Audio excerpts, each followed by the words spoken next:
Fantastic. Good morning, good afternoon, good evening, konnichiwa, ohayo gozaimasu, konbanwa, wherever you are. Thank you for joining. This is Doug Brunke. I am the founder and CEO of Global Chamber, and this is an event called League of Opportunities that spun off of League of Extraordinaries. We just did a member survey, and the number one liked program for Global Chamber within the survey was the League of Extraordinaries. And number two was, I don't remember, but number three was the League of Opportunities. So that was encouraging because our sensibility around these is that the numbers of people are joining. It's a great opportunity for people in this one to share things that are new and for you to learn about things that are new. There's always some really interesting people in the room. I'd like to start, if you don't mind, before we have our presentations, our scheduled presentations with Jeff Darr. Jeff, if you don't mind just saying hi and introducing yourself, and for two reasons. One is Jeff is the advisory board chair for Global Chamber Los Angeles, where I happen to be today, and he's doing an amazing job. The chapter's done great work in terms of growing over the last several years. Everything Jeff touches turns to gold because another thing that he's doing is the international arbitration, or I'll let you explain it, but it's in San Francisco. And it wasn't that long ago that you started this, and you were kind of scratching just for people to come. But then, like by the second year, there are a lot of people coming, and now is it the third or fourth year, and you've got a lot of people coming and people paying money to come to it. Could you explain a little bit more about that, or anything else you'd like to share, Sure, Jeff? sure. And thank you very much, Doug, for letting me say something. I was expecting that. So hi, everybody. My name is Jeff Darr. I'm a lawyer, arbitrator in Los Angeles, but I practice all over the world. So I work closely with people in about 30 plus countries, including Singapore quite extensively. I've represented uh, Singapore government investment funds and U.S. investments, and I do work in Australia, since that's sort of, I think, was sort of part of the focus of today. So LA Advisory Group, we're doing fantastic. We have many programs. We've only really about 2 years old or less.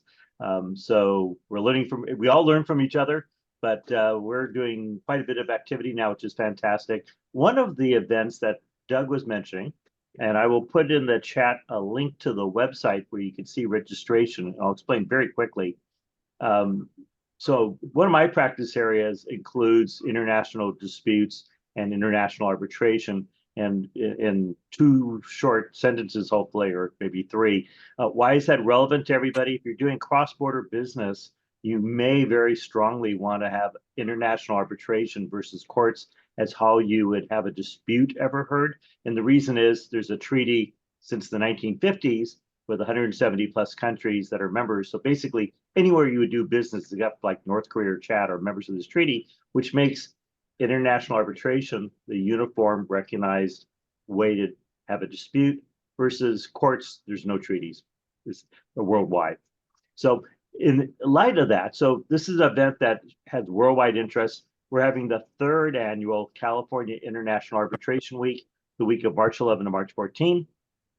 It's in person and virtual. In person, San Francisco, where we'll have, we have, I think, 86 speakers for 26 hours of incredible programs. I'll put in the chat, you can see the programs. It's also virtual. So you can watch it all virtual, and it'll be on demand for 30 days. So really easy to do no matter where you are in the world. We will probably have, our registration is still going on because it's a month out, but we will have probably 100 people from around the world, I anticipate. Many of our speakers are, and the speakers are like the most diverse, stellar people from all the leading arbitral institutions and organizations around the world. So when I say it's Global Reach International, when you look at the programs, you will see virtually everywhere is represented with in-person speakers. But again, all virtual, so it's why it's worth sharing. And I'll put that in the chat in addition to my contact information. And the only last thing I will just say is for anyone who is interested in comparing notes or hearing what we're doing in Los Angeles, I am happy to do so with any of the other active areas around the globe. And other than that, if you ever have any needs for anything international, I actually have another international meeting going on right now. That's a monthly meeting. So I may have to leave a little early to go jump into that one. But I'll share the stuff I mentioned in the chat. It's worth checking out because 26 hours of high level, amazing speaker programs. And for virtual, it's $100 for 26 hours and on demand. So I encourage, and we have lots of, you name the part of the world, we have lots of non-monetary co-sponsors, and Global Chamber has been one of them from the very inception of this annual event. So thank you, Doug. Fantastic. Thank you very much. So I encourage all of you to share your information in the chat area and exchange information with each other there in the chat. We'll also probably have time for questions. It's really up to the speakers. Cesar, could you just kind of frame what you've asked the speakers to do and say, and what are the kind of the ground rules for today? Sure. So we asked the speakers to present about their companies and especially about their target, who they want to connect with, in 5 minutes, and then we have the remaining 5 minutes for Q&As. Okay. And I see we have Christelle, we have Priya, we have Link, and we have what's the other? Yep. Penny is here, Penny, and then and JB is joining towards the end. Yes. Okay. Very good. So we'll have 5 speakers, and before again, one more speaker, if Eduardo, you're available. Eduardo Gonzalez is former ProMexico leader, so very knowledgeable about business in Mexico and the United States. He'll be speaking next week at our Global Chamber Semiconductor Summit. It's the 3rd annual. We'll have hundreds of leaders from around the world. For those of us that have been involved with the semiconductor industry, at least my recollection of it 20, 30 years ago, was that it was very cyclical. There were boom and bust times with it. And now it's strategically important because of artificial intelligence, because of the way technology has evolved. It's a huge, growing, high investment business that doesn't have that same boom bust cycle to it. There's investment going on all around the world, and there's a geopolitical twist because of the Taiwan-China aspect and the fact that I think over 70% of the chips are made in Asia, where most of the demand is outside of Asia still. And so there's a repositioning of the supply chain all over the world, mainly into the West. Korea is growing. The United States is growing. Europe is growing. Israel announced an investment as well, I think. Eduardo, you're going to be speaking, and you're going to be joined by Chihuahua, the state of Chihuahua in Mexico. The other dynamic of that is that for folks coming, not just for semiconductor, coming to North America, they're looking at manufacturing in Mexico. Could you just say hi to everybody? We only have a minute or two, and just say hi, and anything else you'd like to share about that event next week? Sure. Thank you, Doug. Appreciate it. Yeah, so we're going to have the Economic Development Office for Chihuahua and the Undersecretary of Business Development from the state of Chihuahua. So Chihuahua is the state that borders Texas. It's our biggest state in Mexico, and that coincides with one of the biggest states in the U.S., right, with Texas. They collaborate a lot cross-border, but I think the opportunity for Arizona is there because we are so close. Same goes for Baja California. Today, we had the visit of the governor of Baja California here in Phoenix, in Arizona. So we are seeing a lot of collaboration, a lot of momentum, and in trying to see how we can link the supply chains for semiconductors, aerospace, medical device, software development. So basically, cross-border talent, cross-border manufacturing, and cross-border collaboration in general. So we were very excited for the event next week on the 23rd. It's going to be focused on chip manufacturing. And of course, the main interest in Mexico is in mining and the sub-assemblies or sub-manufacturing and services. Of course, the main business is going to be probably in Arizona, but there's a lot of manufacturing that supports that industry. And that's what we're targeting with the Mexican companies. So hope everyone can make it, and very excited about the event next week. It's in person and virtual, so welcome. I think it goes to how important cross-border business is. And given the fact that within the world today, there are a bit of more than a few conflicts that are going on, and trade mediates that.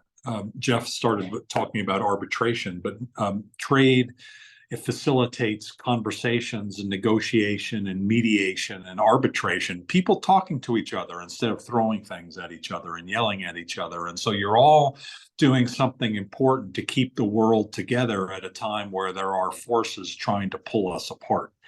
One of the people who works very hard in keeping us together, especially between her home in Australia and her base in Europe, is Christelle Damiens. She's written multiple books. I saw there's another book coming out. She runs a company called Exportia, and she helps companies export into Europe. She facilitates success across borders. And so, Christelle, we have a little bit less time. Instead of 5 minute presentation, 5 minute Q&A, we're down to 4.5. So it's not too much different, but if you could keep to that timing, that would be awesome. What would you like to share today? We look forward to learning more. Continued success. Okay, well, thank you for having me. I always enjoy those gathering with the chamber. So my business started in 2006 as I migrated from France to Australia. The business is called Exportia, and over the last 17 years, we've helped 100 companies to set up into the European market. So initially, we just started with Australian businesses. That's why we have a business here in Sydney. And then year after year, we have been able to help US companies, Asian companies set up into the European market. So we have expanded our footprint. And that's also why we are part of the Global Chamber, because we are expanding our relationships globally. And so we have a sweet spot, which is some of the sectors that Eduardo mentioned, actually. So we focus in advanced manufacturing, medical device, software, green technologies, biotech and life science. So we have a very strong technology. You know, we work with AI as well, digital mobile apps. We have a strong technology focus in our business, so all our customers are in that field. And as such, we are working with a number of states, economic development departments from around the world, and we are helping them support their small and medium-sized businesses set up in Europe. So we're doing that in different format. We organize introductions into the European market with large European corporates. We help those small businesses set up distribution in Europe. We help them grow their sales in a nutshell. And so basically, I'm always interested in connecting with Department of Trade and Economic Development and from the US, from Asia, especially when they have specific programs around supporting their SMEs entering into the European market, whether it's through trade delegations, you know, visiting conferences, or simply just help them grow their sales. So that's basically roughly my time. And we're running also a lot of events that we invite people to join for free on a monthly basis. The next one will be around EU funding, how to access EU funding if you're a non-European business. So that's our next event on the 20th. And then, as Doug mentioned, I'm launching my third book on the 5th of March, and it will be dedicated. That book is a collection of export stories into the European market from companies around the world. So we have US case studies, Japanese case studies, an Indian company talking as well, Australian companies talking and sharing their experience. So which I'm really excited about that book. Amazing. Congratulations on the success. We have about 3 or 4 minutes for questions. I encourage you to raise your hand, but also because I don't see any hands raised, if you could just unmute yourself. What questions do you have for Christelle, please? Oh, anybody have a question? Don't be shy. Hey, Crystal, this is Priya. I just sent you the LinkedIn request. I'm also in Australia. Would love to catch up sometime. Yeah, and I'm also I'm helping into more go-to market. So I think we have some kind of a synergy and collaboration opportunity.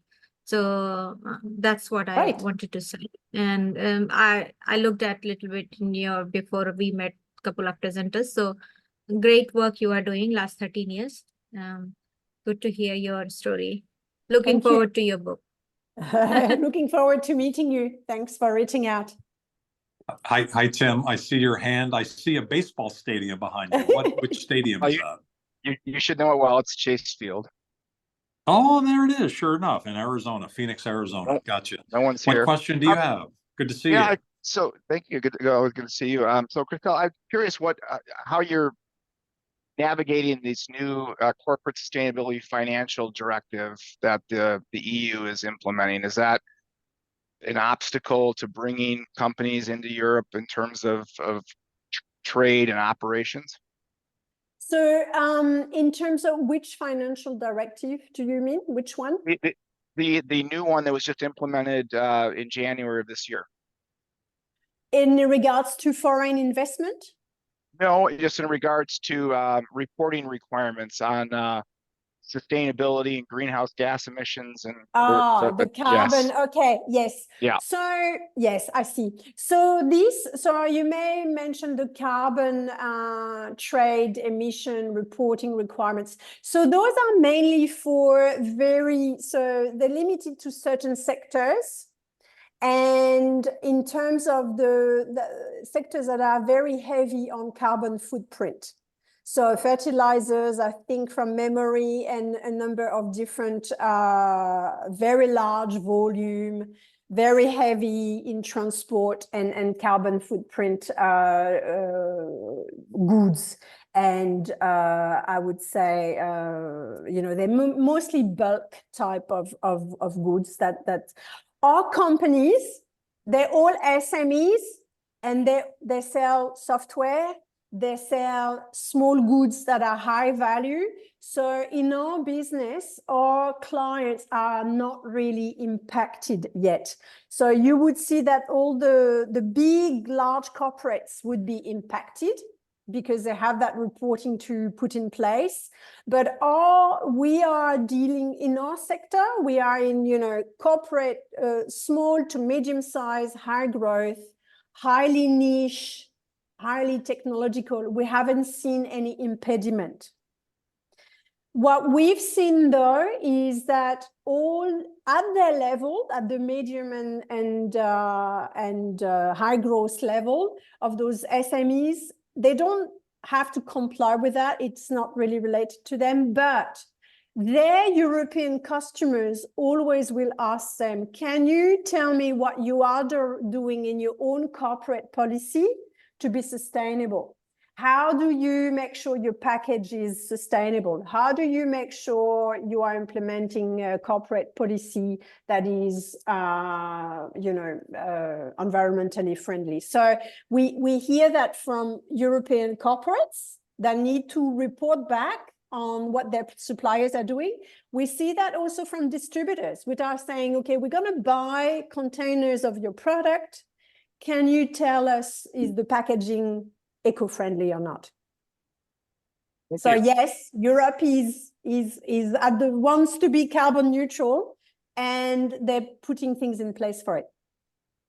Spectacular. Thank you. Thank you very much. Thank you, Christelle. If you haven't already, please put your information in the chat. March 5th. What's the name of the book? So is it time to start exporting to Europe? And lesson learned from exporters globally. So that's always I cannot do without a long title. It's always a long title. But it has all the essential information. Fantastic. Thank you. Look, Thanks for the congratulations on your success in helping companies export as you do, and thanks for being a Global Chamber member and all your positivity. We really appreciate it. Let's now go across the street to Priya Mishra of Corporality. She's also in Sydney, and so it's coming up to lunchtime in Sydney. And so, Priya, what are you planning for lunch, and what would you like to share with us today? What's new? Lunch is something healthy, vegetarian. You all are welcome if you can Okay. make it. And what we are planning, I just pivoted my business as I discussed in my last meeting. And in order to do that, I started working towards helping businesses to go to market aspect and helping businesses in their growth marketing. So the idea is to majority of Australian businesses are small businesses and they can't afford their own BDMs and, their own general managers. And, so we have decided we can help in that area, and we actually pivoted in that sense. So working very nice, picked up this year better than last year. And 2023 was not very good for Australia, but 24 is picking up very good. So looks positive in horizon. I am hoping this year a lot of businesses who were last year not doing very well will actually flourish this year. In that series, I actually started helping two businesses from India to Australia. So there are two businesses in the manufacturing sector, and our focus is mainly the mechanical engineering sector. So we are helping manufacturers from mechanical engineering like valve and hydraulic nut and bolts and laser cutting machines and things like that. So we're helping businesses to grow in that space and exploring the market, Australia, New Zealand, another oceanic country. So that's our business point of view, and whom we are looking forward, as you mentioned in the beginning, that we are looking for the people who would be interested in those kind of product to buy from us, because we are that's what we are doing. We are helping them to sell their product, grow their business, build the partnership, and all that. So mostly manufacturers from the mechanical engineering background, food and processing, mining, and also hydraulic, water, refinements and all. Those are the area we are looking to connect with. So that's it. In nutshell, Okay. our company is a management, service provider company. We don't own a product. We help products to sell. Would the companies be in Australia headed out, or in certain other countries coming in? Both ways. So last year, like previously, we helped one Finland-based company to create a footprint in Australia for Meditech industry. There are two Indian company I'm working with. They are from India to Australia. I'm also helping another company to go from Australia to India. And also there is one company is Trifecta, which is more like a SaaS product.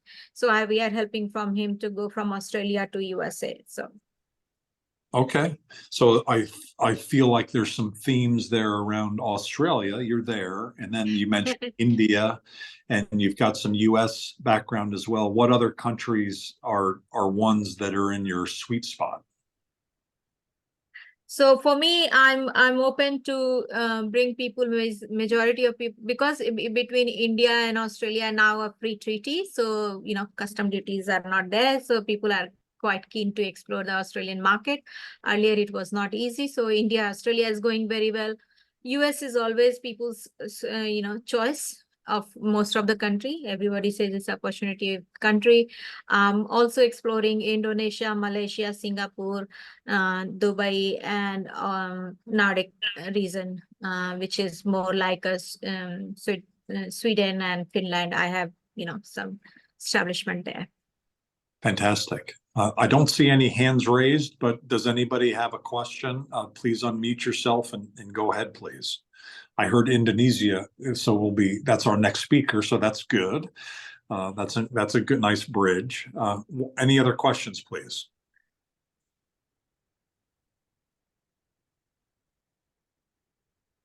And JB, thank you for joining. I'm glad. L- So we'll be speaking with you in a moment as well. Welcome. Thank you. Looks like my was loud and clear. People don't have a question for me. It's an interesting segment that you have, the way you described it today. How did you migrate to kind of specializing in that area? As an engineer myself, and when you say mechanical engineering, what I kind of heard you say were like industrial applications, My right? background is actually software engineering background, but Really? my Wow. mechanic, yeah, I was 18 years banking fraud management solution architect, full Okay. mouth of word, but yeah, that was my background. But now, last 10 years, I'm running my business, and I was specializing more like a marketing, anything about marketing. And I noticed there were like manufacturers were struggling in, especially just after COVID, and majority of manufacturers very hesitant in Australia to actually explore the global market because of lack of bandwidth and exposure and all those things. And that gave me I met with a couple of local friends, and they were very much interested for me to pick up more BDM work, and that's where it is started. Okay. What is it? If you point to one thing, what is the main thing that you help them with? I help one main thing I help them that find the right customer for them and close the sale with them together. I literally handhold them in every Okay. step. Got it. And I presume there's some market research involved on the front end as well? Yes, market research, market segmentation, finding the leads and prospecting them, meeting with them, and also when it comes to the go-to market, we also help them to create the entire distribution model, supply chain, whatever it takes for them to establish a new market. Sounds good. Thank you for sharing. If you haven't already, please put your information in the chat. And one thing I encourage everybody to do is, also connect via LinkedIn. We will do a post from this event in the next 24 hours, and we'll link to certainly all the speakers and probably a few folks in the audience. I'm not sure we'll be able to do everybody, but at least, look for that on LinkedIn and connect up because everybody here speaking is a Global Chamber member, and Global Chamber members are really cool to be connected to. So thanks again, Priya. Let's go to one of those target countries that you mentioned, Indonesia. And Nani Penny might either be, I would guess, either in Jakarta or Bali. I'm going to roll the dice and say Jakarta today. And she helps people understand opportunities in Indonesia. Penny, thank you for joining. Thanks for being a new member of Global Chamber. I love what you guys are doing. Indonesia is one of my favorite countries. I always was a little bit scared or something. Didn't have a comfort level until I visited Indonesia a few years ago. And then it was like, I want to move here. This is an amazing place. And so you're a very lucky person to be able to live there. And there's so many different new opportunities now that the infrastructure is being built, the technology is there, the people are talented. Tell us a little bit more about what's new there and what we should know about opportunities, and a little bit about what you guys are doing. Okay, thank you, Doug. Hello, everyone. Good morning for everyone in Asia, because it's just 7:30 a.m. here, and good evening for you in the US. It's always challenging to find a good time for both of us to be in here. So yes, I'm Penny. So I'm the co-founder of Isla Global Consulting. So our company is focusing on foreign direct investment into Indonesia. So like Doug said, what is interesting from Indonesia now? Oh, by the way, we just had our election day yesterday. So it's yeah. So yesterday is everyone in Indonesia has a day off because the election day, and then the party that won is Prabowo. So it's the Gibran, the son of Jokowi. So it will be something that very interesting in the next 5 years, I believe so. So what is interesting from Indonesia now is that the new capital will move to Borneo, which is still in place. I think this a little bit why Jokowi and Prabowo become a friend now just because want to have this initiative still intact. And then what is also new, so based on the investment uh, ministry, is that the one that now being interested is about trading, technology, pharmaceutical, and tourism. So fourth industry in Indonesia is growing now. As in tourism, Bali is I will say Bali is developing that much. Investor either corporations for hotels or a high net worth individual to buy property and manage their own property, like put them in Airbnb or creating even their own property management in Bali.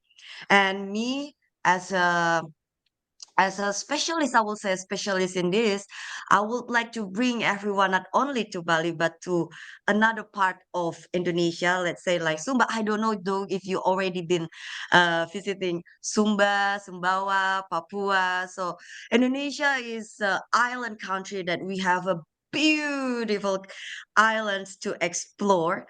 Infrastructures in every province is being built. So I believe next for mining, China will come here a lot. Oh my God, yes.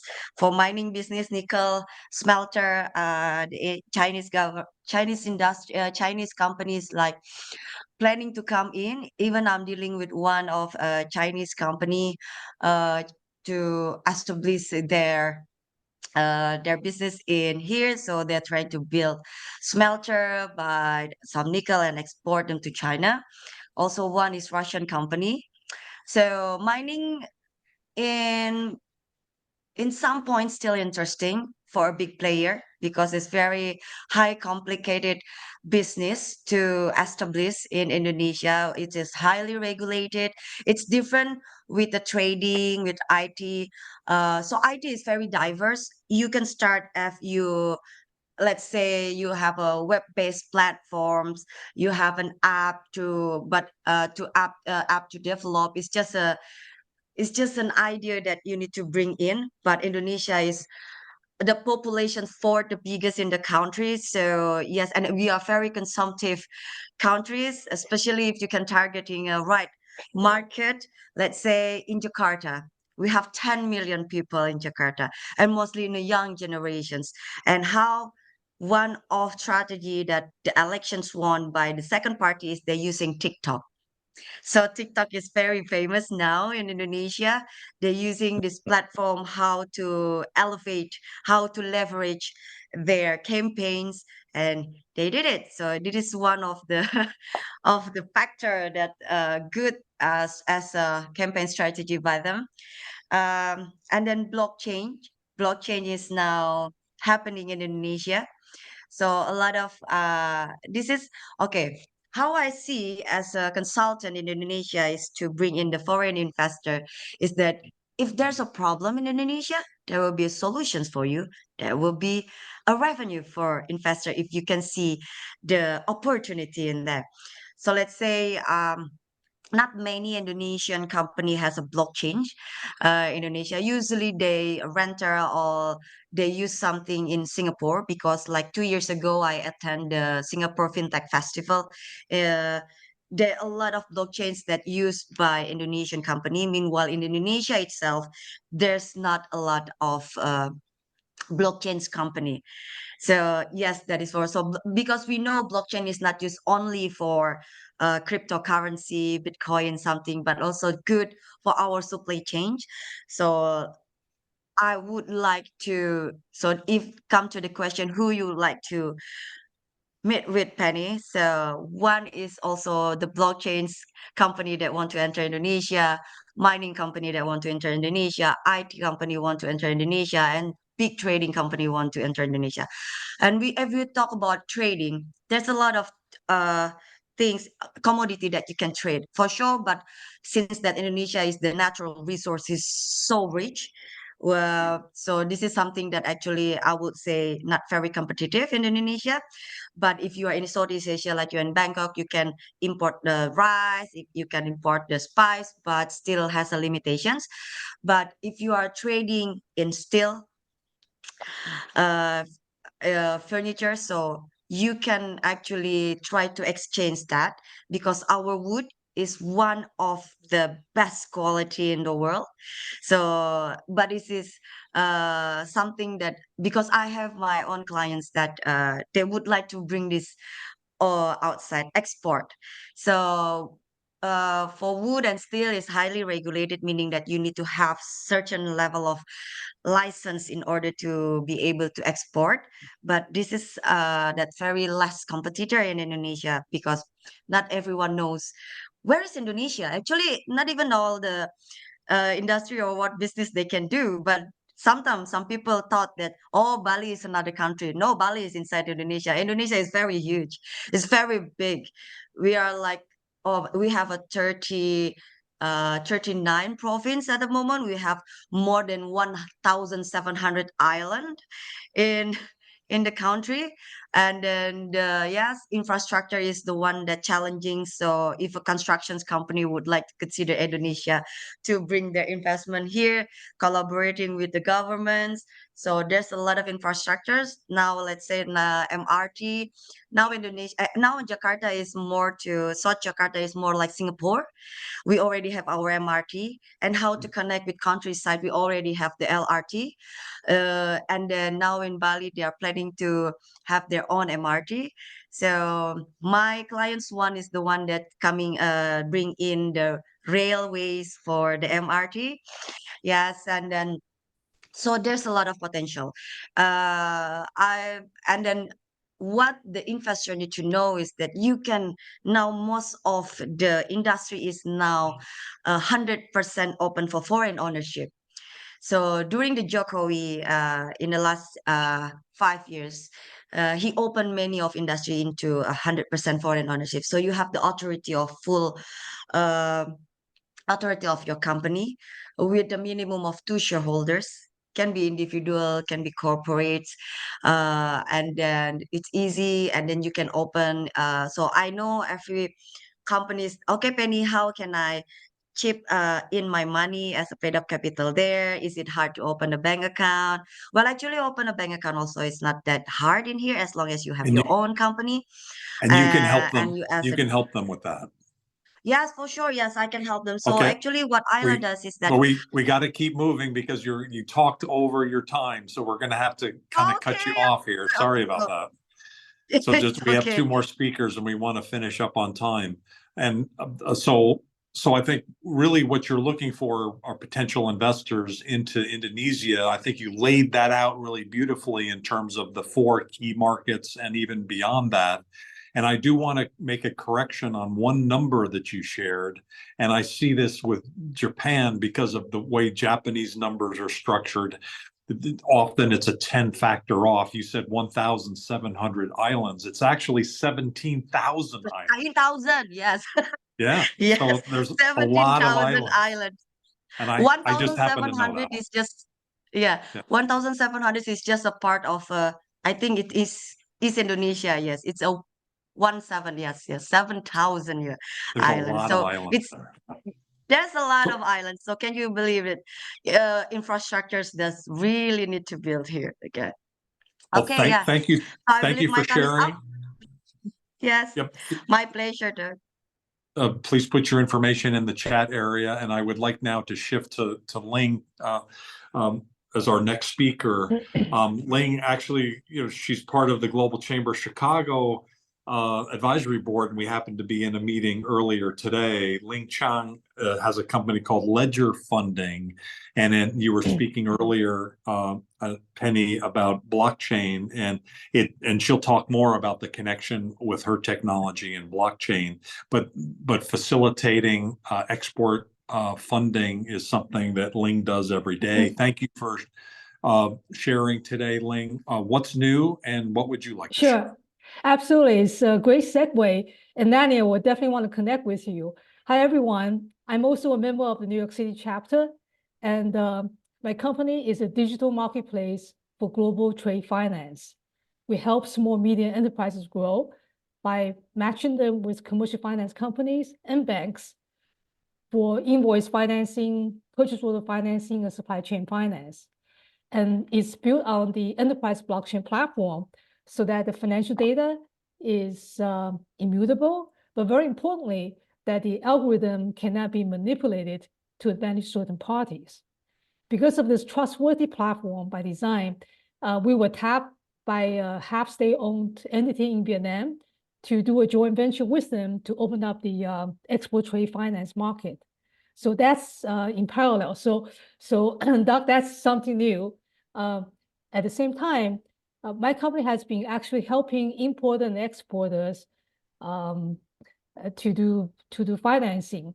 But what I found is that in the US, there are many competition in the import financing, and also the US government is doing a great job with export financing to help the US exporters.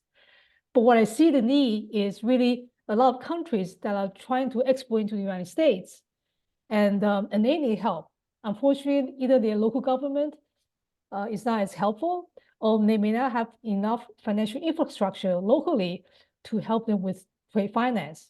Because banks are pretty much the same everywhere you go, and as Lisa, as I can see, because my company belongs to a large global financial organization, is that banks usually want personal guarantee in order for a business to take out a loan. And either the company has strong assets, machine, real estate, or they're going to have to put up personal guarantee like mortgage. And also banks is usually risk averse because they spend the same amount of time to deal with a large corporation versus small, medium businesses. So naturally, they want to deal with large corporates. So what I find is that there is a underserved market really in the Asian export. As we know, Asian market has the largest GDP growth among all the continents, and Asian countries has been known to be exporting strong, and Asian has the largest population. Now Africa is growing very fast, but if you look at the pure numbers, Asia still has the largest population even in 30 years, according to UN population study. So as an Asian American, I was born in Taiwan. I'm a Chinese American. So it's very natural for me to be pulled into the Asia. And in fact, I hired the first employee in China, and immediately he brought in some very quality leads. China actually through Hong Kong, because Hong Kong is really a trading hub. So the sellers are in Hong Kong, the manufacturing companies are in China, but you're dealing with the sellers in Hong Kong to United States, Mexico, Italy, developed countries. So we're able to help them with those financing. And guess what? The financing companies are in the US. So it's really a win-win for everyone. As Doug, you mentioned before, by doing trade, you promote peace. And here it's a win-win because we help the US finance companies earn financing fees. And we also help the exporters, whether in China, Vietnam, or other parts of the world, to help with their financing needs. So it's really a win-win. So what I'm asking for is really invest to opportunity to my company, because fintech is very capital intensive, especially using blockchain, which is pretty expensive to get the talents. My tech teams are all in India. That's where the capital of the talents in the world reside. And so we have enough opportunity, but what's needing is to raise the first outside capital to continue to build out the infrastructure so we can provide all the services in a digital marketplace. So Okay. Indonesia is definitely one of our target market. So Penny, I'll definitely be reaching out to you when the time is right, as well as the rest of the Asia. Yeah, actually, I saw an email buzz by my phone that you've already been connected by Cesar. So that one of the things that goes on in these meetings is warm introductions are happening. So you guys are now connected that way. So what I heard you say today was you've talked about markets and what the opportunities on the market side, but your main ask today is you're looking for funding for the company to take advantage of some of the opportunities. Well, how much are you talking about? What are you looking for? Well, right now it's 1.5 million. Okay. Yeah, first outside round. Yeah.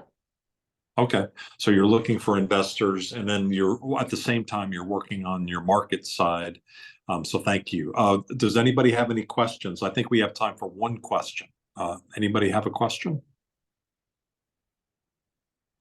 Or a I'll jump comment? in a quick question. You're looking for 1.5 million. Do you have strong financials available? Yes, we have a pitch deck.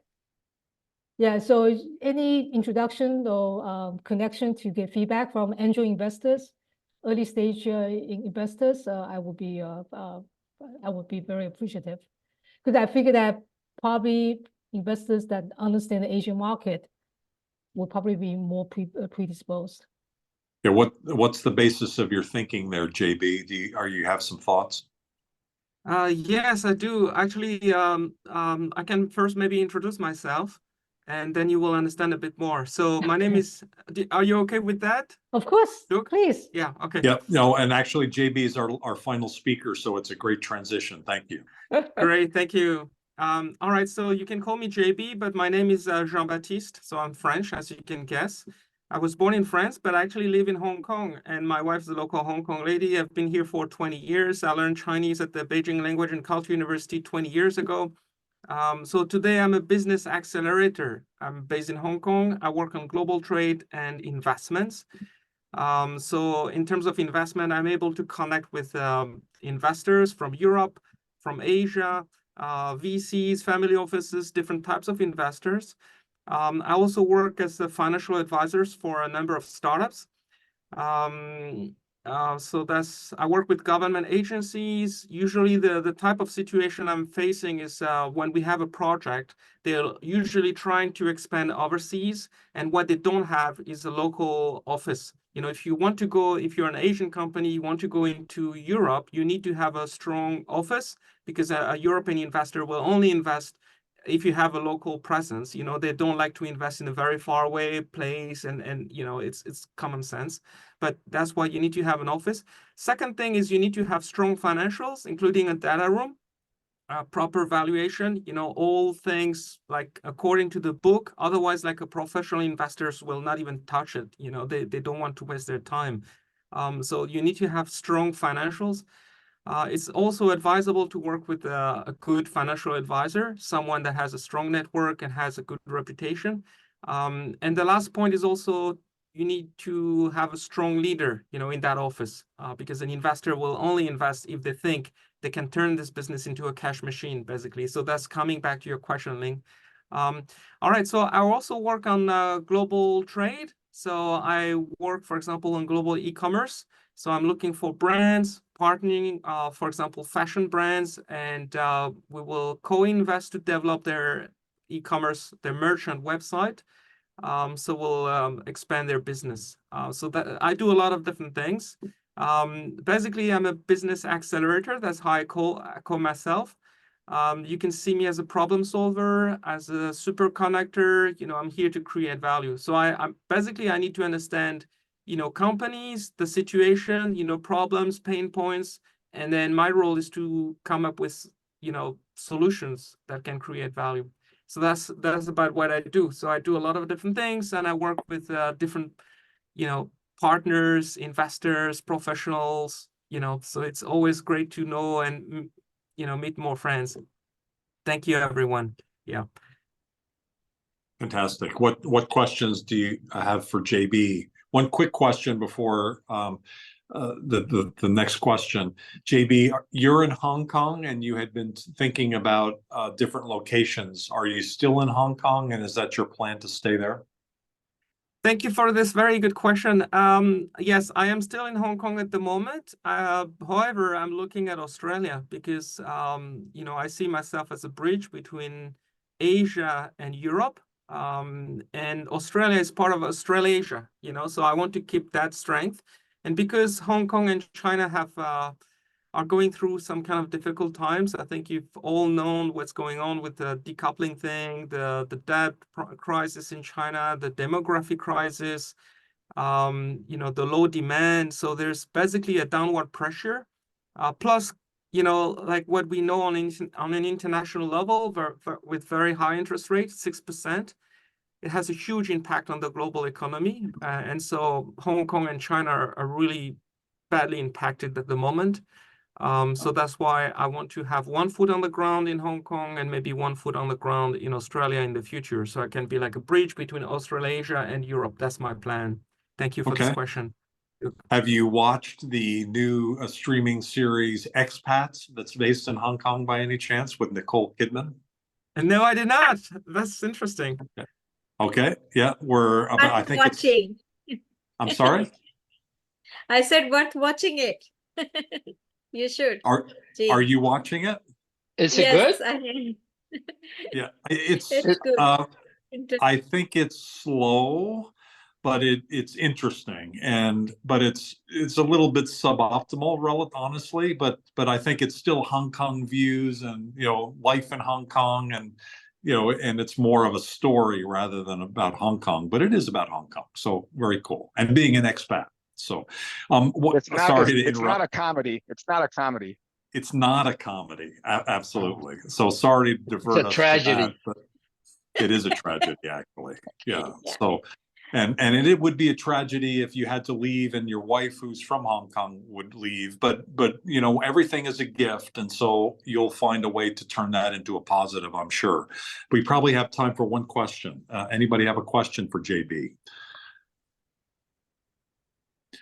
Hi, JB. We are connected on LinkedIn just now, and I would like to connect to discuss further because I have a bunch of questions and to explore European market for sure.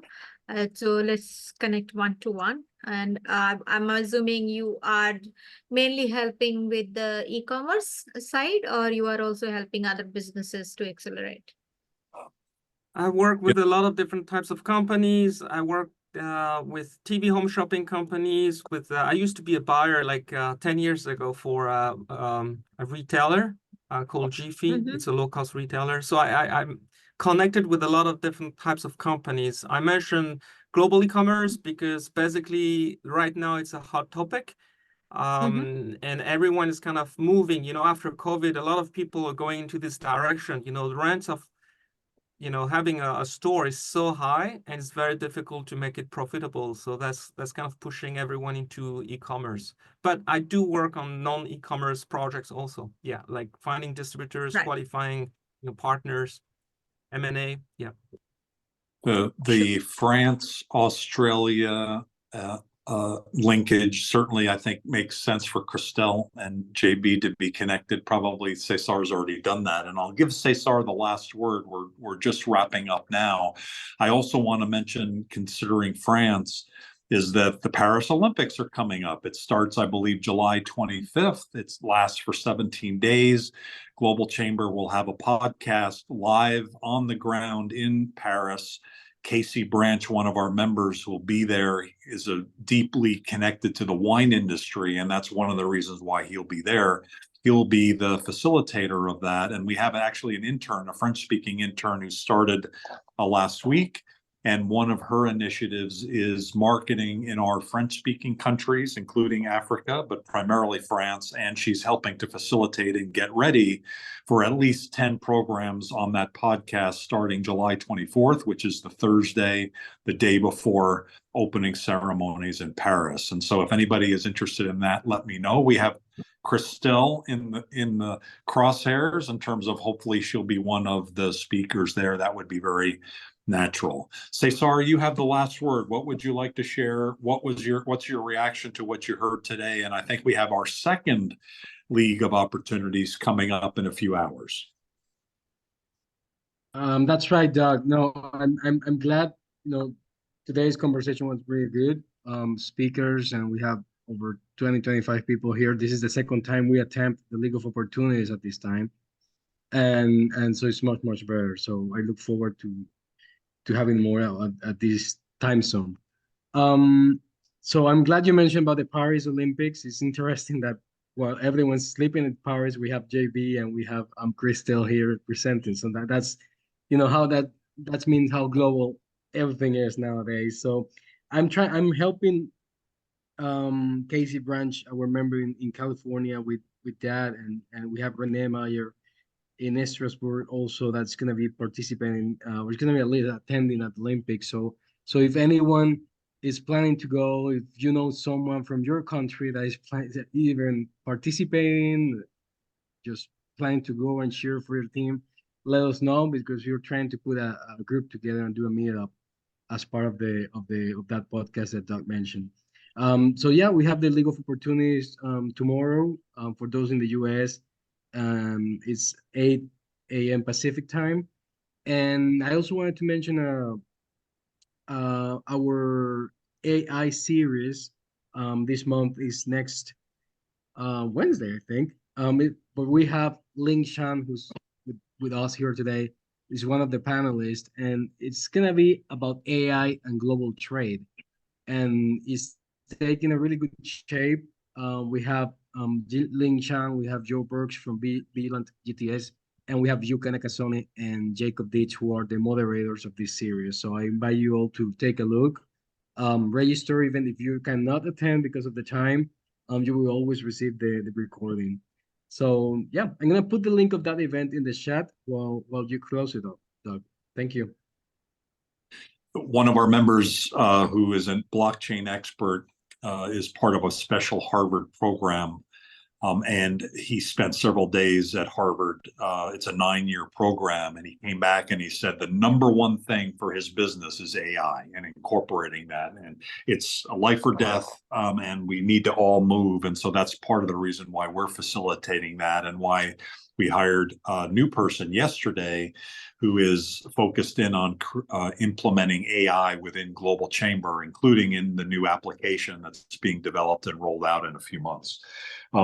It's never been this important to be global. The world is dangerous. It's also full of opportunity. And so keep finding opportunities, keep building bridges across borders. Thank you for doing that. Thank you for being a leader in the work that you're doing. Let's keep together. It takes a village to be successful. Thank you for taking the time today. Have a great rest of your day, a great evening, wherever you are. See you in 15 hours if you'd like. If not, hey, it's been great watching LinkedIn for the connections and in email for additional connections. Be global and unstoppable. Thanks, everybody. Thank you, Doug. Bye, everyone. Thank you Doug. for arranging this, Doug. Bye. Thank you, everyone. Bye, Doc. Bye. Thank you.